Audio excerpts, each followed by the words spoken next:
temps pour la loi d'en bas, et puis il y a un temps entre les deux pour le hasard, pour les dés. Le temps d'en haut, c'est le temps cardinal, le temps qui est dicté par la verticalité de la création de notre monde, dicté par les leaders,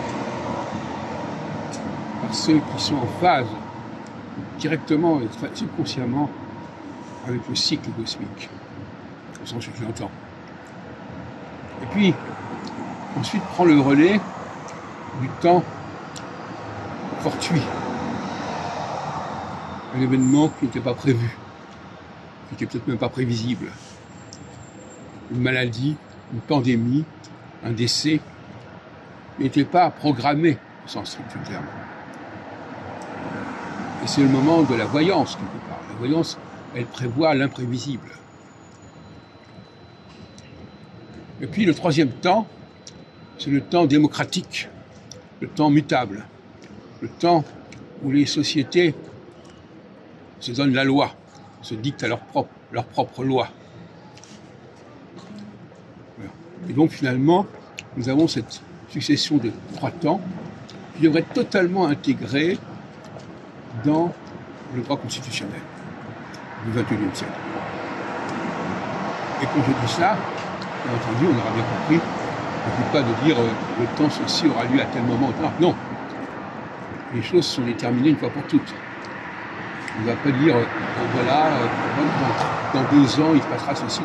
Non, c'est pas, en tout cas, c'est un temps mutable qui croit, qui peut déterminer lui-même, qui peut dicter lui-même le temps. Non, ce temps-là, c'est un temps structurel. C'est le temps de l'ecclésiaste, c'est-à-dire c'est un temps qui est déterminé à l'avance et qui ne peut pas bouger, qui ne peut pas changer, mais qui se renouvelle intrinsèquement, intérieurement, parce qu'il est programmé pour ça.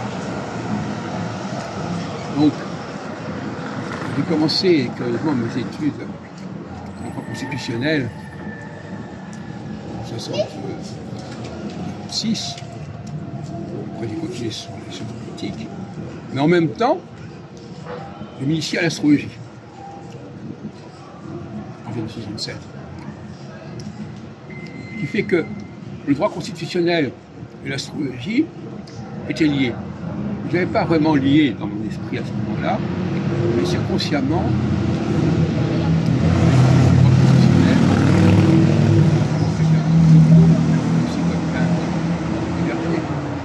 le constitutionnel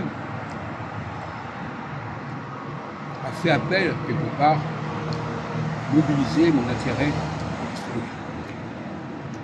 Quand je suis allé en Israël, les deux étaient complètement reliés quelque part.